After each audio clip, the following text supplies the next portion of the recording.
My name is Colt Mercer, and the most important thing you need to understand about me before this story begins is that I am not impressive. I say that without any false modesty and without any particular disappointment. It is simply accurate. I am average height for a human, which means I am short by most outer belt species standards.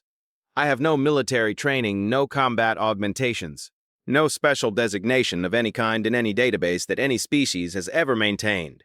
What I have is 10 years of problem solving in places that did not want to be solved, and a multi-tool that has more hours on it than most ships currently in operation. None of that should have put me in front of High Sovereign Daraveth of the Valdorian Compact. And yet, it started with a problem that nobody else had been able to solve. The Valdorian Compact had a station, Outpost Varan 7, sitting at the edge of the outer Drovosi belt in a position that was strategically critical to their patrol operations in the zone. For the past 8 months, the station had been experiencing a series of system failures that had no identifiable cause and no consistent pattern, and that had defeated 4 separate engineering teams sent to diagnose and repair them. The failures were not catastrophic. They never took the station offline completely, but they were persistent and unpredictable, and they were degrading the station's operational capability at a rate that, if continued, would require the station to be evacuated and decommissioned within a year. The High Sovereign did not want to decommission Baron 7. She had sent her best engineers, she had sent a Kethiran diagnostic crew that was considered the finest in the outer belt. None of them had found the cause. Someone, somewhere, apparently told her that there was a human field technician who had a reputation for finding problems that nobody else could find. I never learned exactly who said it, or exactly what they said, but the result was that on a Monday morning, I received a formal request from the Valdorian Compact Technical Authority asking me to attend Outpost Varan 7 for a diagnostic consultation. The request was polite and precise, and at the very bottom, in language that was formal but unmistakable, it indicated that the request had originated from the High Sovereign's office directly. I packed my toolkit and went. Varan 7 was everything the briefing documents had described. A well-built station in a difficult position, running on aging systems that had been maintained carefully and professionally by a crew of 40 who clearly knew their work and were frustrated beyond measure by 8 months of unexplained failures. The station chief was a Valdorian named Oren Veth, no relation to the High Sovereign as far as I knew, who met me at the docking bay, with the expression of someone who had stopped being polite about their skepticism. 2 engineering teams ago, he said, "Welcome to Varan 7. He said 4 teams had not found anything. He said he was not certain what I expected to find that they had not. I said I did not expect to find anything. I planned to look and see what was there. He looked at me the way people look at a statement that sounds simple and takes a moment to understand. Then he took me to the first failure site. I spent the first day doing nothing that any of the previous teams had not done. I ran the same diagnostics. I reviewed the same logs. I walked the same sections. I was not trying to be different for the sake of it. I was building the same picture they had built because you have to understand what the previous team saw before you can understand what they missed. By the end of the first day, I had a complete picture of what the previous teams had found, which was exactly what the briefing documents had told me they found, which was nothing definitive. On the second day, I started looking at different things. Not the failures themselves, the space between the failures. This was the thing that I had learned over 10 years of fieldwork that most engineering approaches did not naturally do. When something fails repeatedly without obvious cause, the tendency is to focus on the failures, to look at what happened and when, and try to find the pattern in the events themselves. I looked at what did not happen. I looked at which systems had not failed. I looked at the periods between failures and what was running during them and what was not. I looked at the operational logs not for the entries that recorded failures, but for the entries that recorded normal function, because normal function on a station with persistent unexplained failures told you something that the failures themselves did not. It told you what the problem was not. By the end of the second day, I had eliminated approximately 60% of the station's systems as the source of the problem, which was not the same as finding the source but was considerably closer than 4 previous teams had gotten because they had been working toward the answer and I was working away from the wrong answers. And those are 2 different directions with 2 different directions.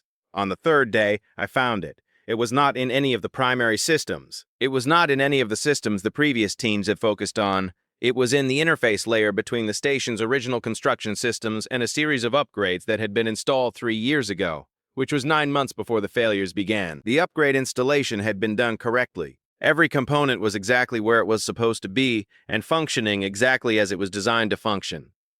The problem was not in the components.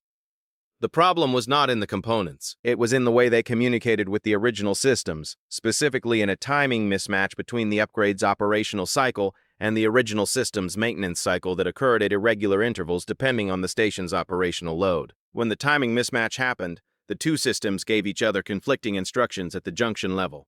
Neither system failed, neither system registered an error.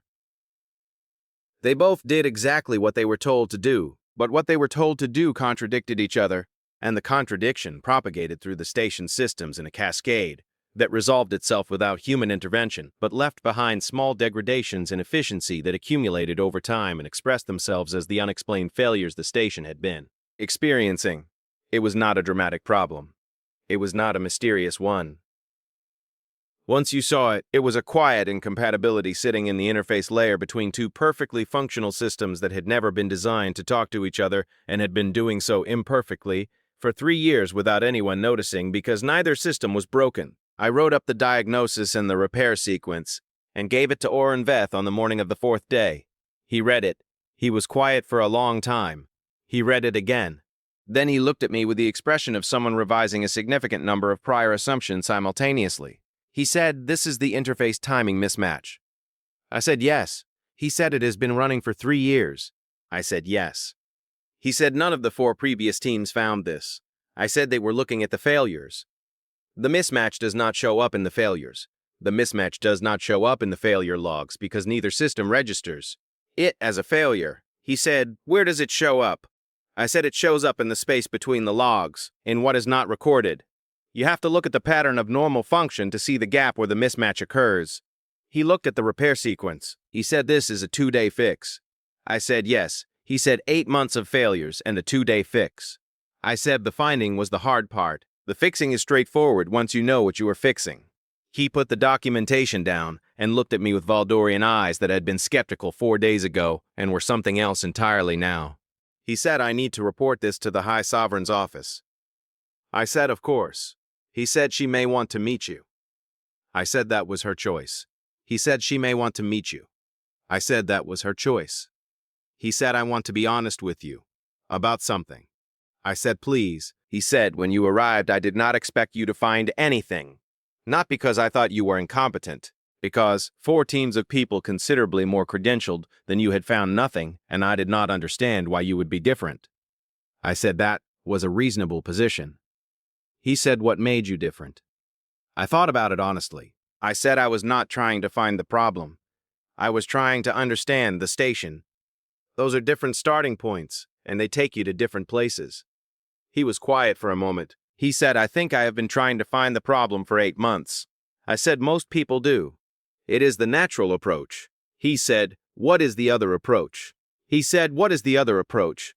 I said, "Try to understand what is actually there. Not what should be there, not what the logs say is there. What is actually there, including the things that are not being recorded because nobody designed a system to record them."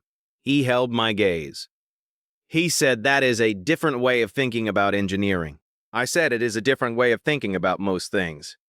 The repair took 2 days as Predier, Ed, and when it was finished, Variant 7 ran cleanly for the first time in 8 months, and Veth filed his report to the High Sovereign's office with a full account of the diagnostic process and the repair. 3 days later, I received a second formal request from the Valdorian Compact Technical Authority. It was an invitation to meet with High Sovereign Dara Veth directly, at her convenience, to discuss what the request is methodological insights relevant to Valdorian technical operations. I read it twice. Then I packed my toolkit and went. High Sovereign Dara Veth was everything her title suggested. She received me in a room that was designed for receiving people, and she sat at the kind of table that told you exactly who you were sitting across from, and she looked at me with gold eyes that held 30 years of governance and the particular quality of someone who had been given a great deal of information about me and was now comparing it to the actual person. She said Veth's report described the diagnostic process in detail. I said I hoped it was useful.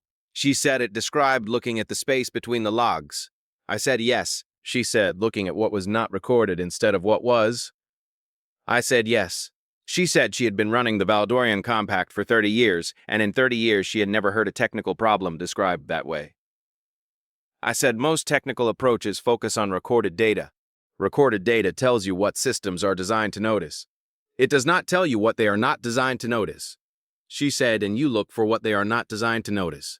She said I looked for what is actually there. Sometimes those are the same thing. Sometimes they are not. She was quiet for a moment. She said, 4 teams. I said they were looking for the problem. She said, and you were looking for the station. I said yes. She held my gaze with those gold eyes for a long time. Then she said something I had not expected. She said she had a second station.